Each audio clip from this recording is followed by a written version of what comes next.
Well, 7 opposition political parties have commenced talks to close ranks in a bid to put the APC federal government on its toes.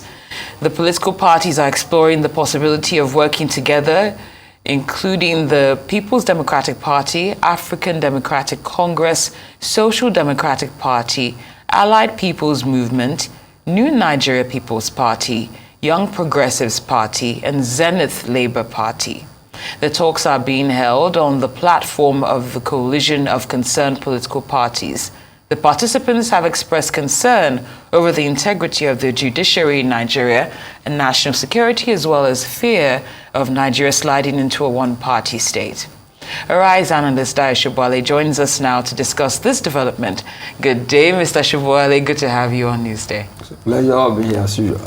Now, compared to what was the case yesterday when we were looking at the potential registration of 27 political parties, are you thrilled with this coalition that you're seeing of the pre-existing ones? Well, this is democracy at work now. They are trying to tell us that they want our democracy to be competitive, or even if adversarial. But the important thing is that, like they said too, they want to keep the government of the day on its toes, which is okay by me. They can do that by criticizing, which they have already done, but there are criticisms and there are criticisms. The adversarial criticisms, they are conducive, constructive criticisms. It is up to them on what they want to do, as long as they don't cross the law or break the law or challenge the government of the day illegally. But the immediate grounds is the fact that the present government, they called it executive interference with the judiciary. That to me is sour grapes. You know, it's still the hangover from the results of the last election. But the law is clear. If you are, like we said yesterday, if you are in dispute with the decision of the regulator, you go to court. And you can go to court all to the Supreme Court, which has been done in the case of the presidential election. But then there have been cases in court involving many state gubernatorial elections. And from all the indications, it will seem the judicial decisions, even while not reaching the apex court, seem to be favoring the ruling APC. So that is what is giving them the jitters. But you see, it is an extravagant hangover. Once this presidential issue is solved, and those in the states are solved, I mean, it should be governance. Let government breathe. Let those who have the mandate breathe. Let them give them the enabling environment to deliver on their promises to the people who voted them in. That is my own initial take on this now. Well, you know, the saying goes, if you can't beat them, you join them, right? So they're trying to form a coalition. But my question would be, yes. You can't say you can't beat them, join them. They are not joining. They are forming a coalition of their own. A coalition of their own against government. All right, Mr. Sobowale. Right. But the question now is, how are they going to fall under one leadership? It's a bunch of different individuals, a bunch of different egos who, for whatever reason, could not succeed on their own individual might. Now they have to clump together like Voltron. How is that going to work with all these good observation. That is the competing crux egos of the matter. Even any party is a coalition of conflicting interests, but you come together. You can never have a party where we have 100% coherence of ideas or symmetry of ideas. Even a single political party is made up of several innate coalitions. Maybe a story about one or two parties will show you that I understand what you are saying. At the last election, the Labour Party never stood a chance on the eve of the election. But then, the leader, Obi, bolted literally from PDP. From PDP and went to Labour, hijacked Labour literally, You get me? And he performed wonders. The same thing with the Kwakwanso. It was in PDP. He bolted. He was in APC before. So that is the nature of politics. Look, like it's like somebody said of the nomads in the Sahara. Once they get to a place, they see water. If the water dries off, they move. I think that is an appropriate analogy. But then it shows that human beings are dynamic, ideas are dynamic, context and nature of politics change from time to time. So you have to adapt. Some in adapting, it pays them off. Because the essence of most of these things is to get public offices at the end of the day. You are president of Nigeria, you are governor. That is the end goal. And they say the thing tapers like a pyramid. It tapers. There can only be one president. There can only be one governor in a state and things like that. But that is the essence of competitive democracy. People competing within the rules to get positions.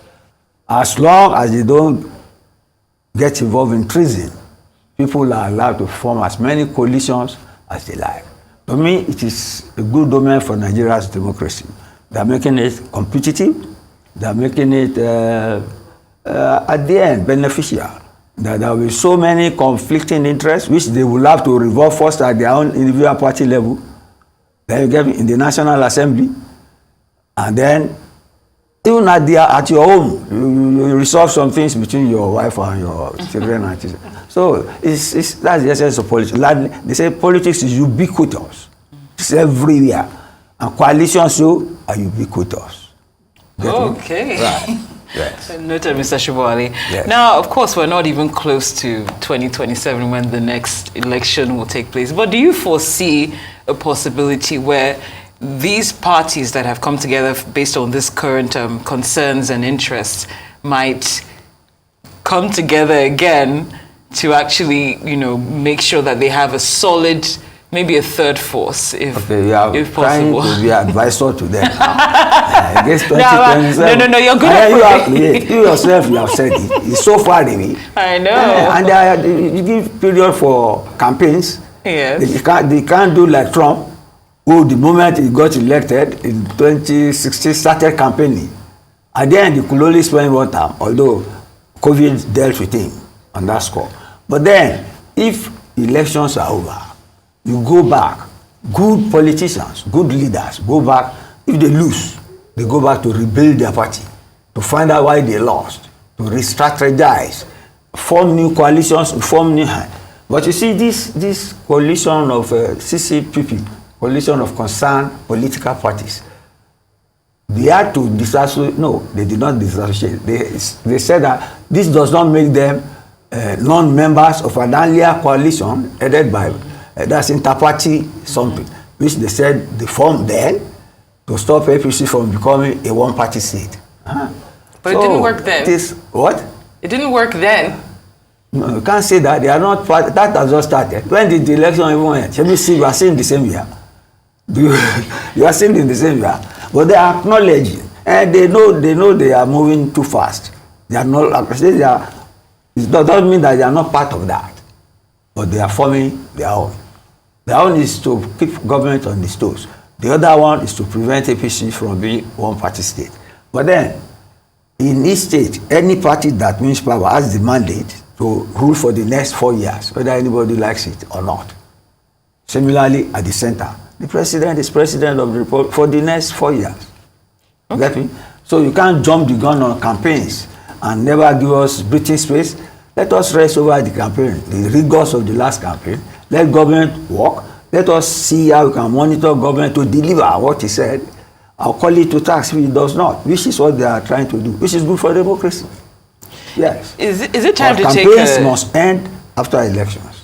Noted. Is it time to take a closer look at the judiciary? Because that's also one of the things, one of their concerns, that they don't trust what's going on with the judiciary. So is it time to magnify the light? I'm just trying to use a term here on what's going on in the judiciary, the integrity. The judiciary, Cynthia, can see the pattern, the narrative. Once the decision does not favor you, the judges are corrupt and things like that. But there have been instances where the tribunal will say something, Court of Appeal will say a different thing. And then, maybe the Supreme Court will go back to what the tribunal said. But that has not happened so far. That's not happened so far. You see, the judges are people who have paid their dues, to get to the rank they are. They should not be rubbish on the pages of newspapers, just like we are seeing now, just because some decisions did not favor some parties. The judiciary is the interpreter of our constitution. Just like I told you yesterday, INEC, you may not like INEC, but INEC is a regulator, so you have to live with that. You must abide by the decisions of the judiciary, except of course that of Kano. The only one that I quarrel bitterly with is that a certified true copy. Yeah. Is different from what the judgment of the court. So that the legal luminary said it. I'm not the one saying now. That it is the first time you are seeing that you cannot say certified true copy. It's really the certified true copy. It's a certified confusion copy, I see. Well, Mr. Sobowale,